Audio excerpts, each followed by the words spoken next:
processeurs. Et donc, je rappelle que nous sommes entourés de processeurs, que l'informatique est un monde omniprésent, et donc je vous mets en garde contre la surveillance, notamment par les processeurs qui ont des logiciels cryptés et qui en plus réagissent aux ondes électromagnétiques, c'est-à-dire qu'ils peuvent interagir avec les ondes électromagnétiques. Ce qui veut dire que par exemple, un ordinateur qui n'est pas connecté, que vous pensez non connecté à Internet, l'est quand même si vous n'avez pas de box. Il peut être connecté avec Internet, avec les ondes électromagnétiques, et avec les logiciels du processeur en priorité sur les logiciels du disque dur, vous êtes donc épié avec vos processeurs. Et donc c'est un niveau de surveillance supérieur à ceux que vous avez sur les disques durs. Et donc il faut faire attention, par exemple si vous utilisez Linux, Linux est un logiciel, un système d'exploitation, vous savez comment il est codé. Donc sur Linux, vous pouvez savoir comment ça fonctionne, si vous en avez le temps, l'intelligence et les capacités. Cependant, même Linux ne peut pas faire face aux logiciels du processeur de votre ordinateur qui sont cryptés. Et donc, c'est quand même intéressant d'utiliser Linux plutôt que Windows. Linux est une alternative intéressante. Et donc, pour Linux, si personne n'utilisait Linux, alors ce qui nous épie se permettrait davantage de choses avec les processeurs. Donc ce n'est pas inutile d'utiliser Linux. Voilà. Et tout le monde n'a... Alors Linux c'est très simple. C'est Windows qui veut qu'on pense que c'est compliqué. Mais c'est très simple. Et même si vous n'utilisez pas Linux, dites-vous que c'est utile, vous l'utiliserez peut-être un jour. Et que cela décourage ceux qui utilisent les processeurs pour vous épier. J'ai également une autre annonce à faire, maintenant si j'en ai toujours le temps, c'est sur le bricolage. Donc normalement dans le domaine de l'informatique, dans le domaine de l'électroménager et même dans le domaine de la mécanique, c'est un grand secret, mais normalement il ne doit pas y avoir de panne. Et donc quand vous êtes satisfait d'avoir réparé juste une pièce et non pas d'avoir changé l'appareil complet, vous devez quand même savoir que normalement vous n'auriez pas dû changer cette pièce. Comment est-ce qu'une pièce tombe en panne et qui donc fait tomber en panne l'appareil?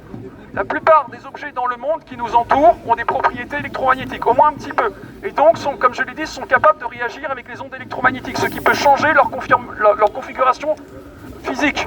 Et donc, c'est comme ça qu'une pièce peut tomber en panne, tout simplement en changeant sa configuration physique. Et là, vous êtes sûr que ça ne marche plus et vous êtes sûr que vous devez la remplacer, voire tout l'appareil. Et donc, c'est compliqué. Voilà, c'est l'annonce que j'avais à faire pour Linux, pour l'informatique et pour le bricolage. Et donc, il y a une dernière chose que je veux dire, vous devez vous poser des questions. Normalement, c'est sur... alors voilà, si les ondes électromagnétiques peuvent changer un objet physiquement, et que tous les objets ont au moins un petit peu des ondes électromagnétiques, alors vous pouvez vous dire pourquoi tout ne changerait pas en tout, par exemple.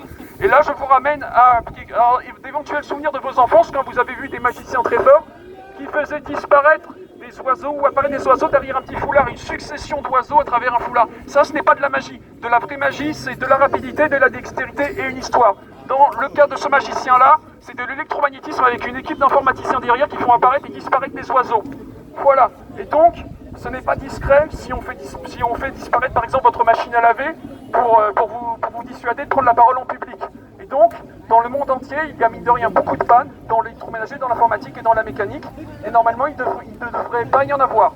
Et également, normalement, le système d'exploitation ne devrait pas tomber en panne. Un système d'exploitation, c'est par exemple Windows.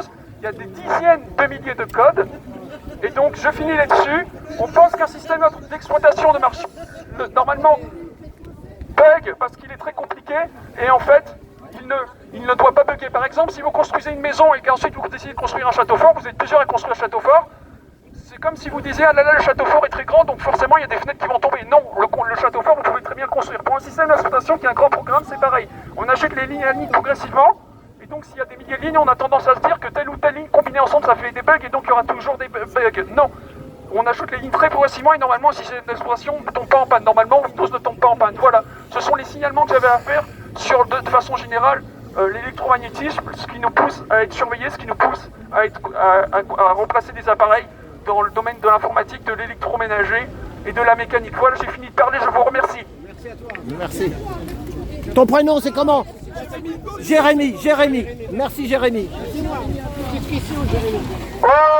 On reste là pour l'instant. Voilà. Vous avez écouté son discours, monsieur? Ok, vous avez compris quoi? Parce que moi, j'ai rien compris. Ouais, moi j'ai compris un peu quand même. J'ai compris. Merci à tous.